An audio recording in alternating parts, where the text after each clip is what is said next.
কর্ম এবং ফল। মানুষের স্বভাব হলো এটাই যে তিনি নিজের প্রত্যেক পরিশ্রমের প্রতিফল প্রার্থনা করেন। বেশিরভাগ সময় এই ফলাফলের চিন্তা করতে করতে, কল্পনা করতে করতে উনি কর্ম করতে থাকেন যে আমি এই কাজটা করলে এই ফল পাবো। সেই সব কল্পনা করতে থাকেন যা না তার হাতে আছে, না আছে অধিকার, আর না আছে নিয়ন্ত্রণ। উনি শুধু নিজের কর্ম করতে পারেন। উনি কি ফল পাবেন তা তার হাতে কখনোই নেই। তাই আপনিও শুধুমাত্র কর্ম করতে থাকুন, ফলের চিন্তা করবেন না।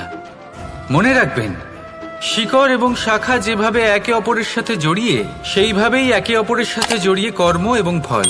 যেরকম কর্ম আপনি করবেন সেরকম ফল আপনি অবশ্যই পাবেন।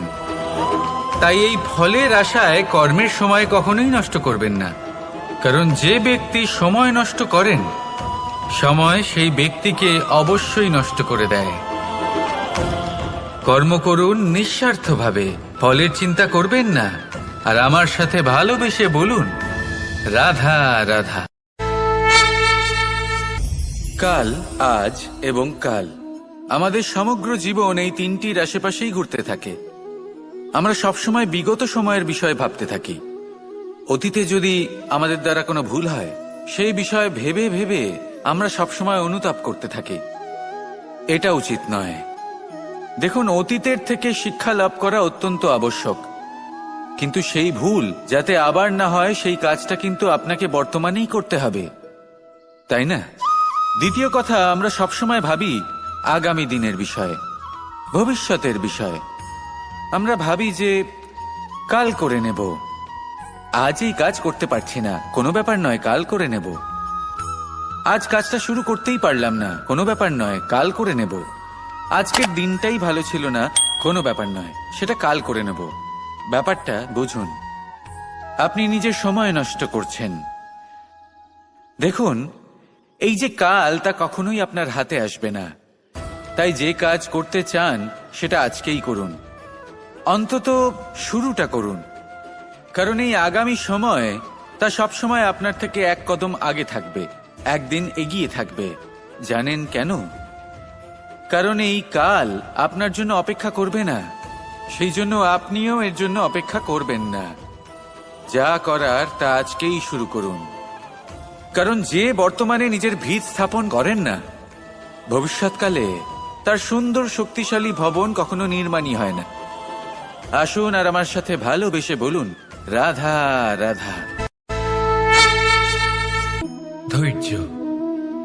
এই ধৈর্য কি কোনো গুণ, কোনো অনুভূতি, কোনো দৃষ্টিভঙ্গি? আমার জন্য ধৈর্য এক বাহন।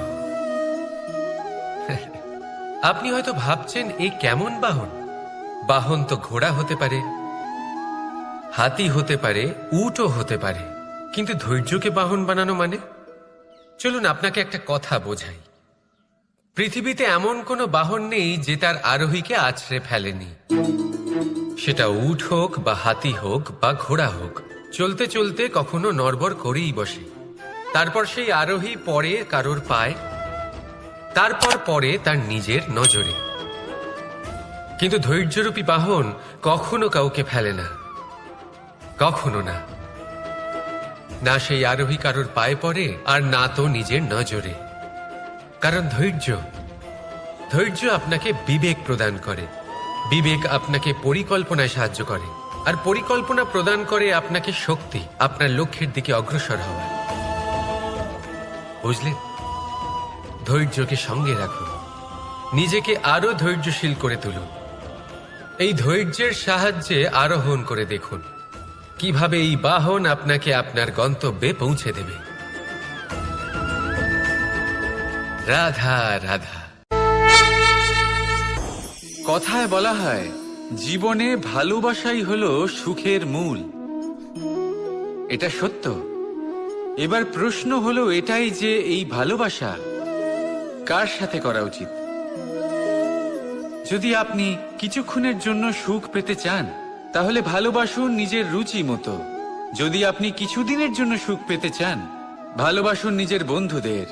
যদি আপনি কয়েক মাসের জন্য, কয়েক বছর বা অনেক বছরের জন্য সুখী হতে চান, তাহলে ভালোবাসুন নিজের পরিবারকে, মাতা পিতা, নিজের সন্তান, স্বামী স্ত্রী, নিজের আত্মীয়দের। কিন্তু যদি আপনি চিরকালের জন্য সুখী হতে চান, তাহলে ভালোবাসতে হবে শুধু নিজের কর্মগুলিকে। কারণ সম্পর্ক যেমনই হোক না কেন, কখনো না কখনো ভেঙে যাবেই। এই সংসার হলো এমনই যে যাদের সঙ্গ আমরা পাই, তাদের সঙ্গ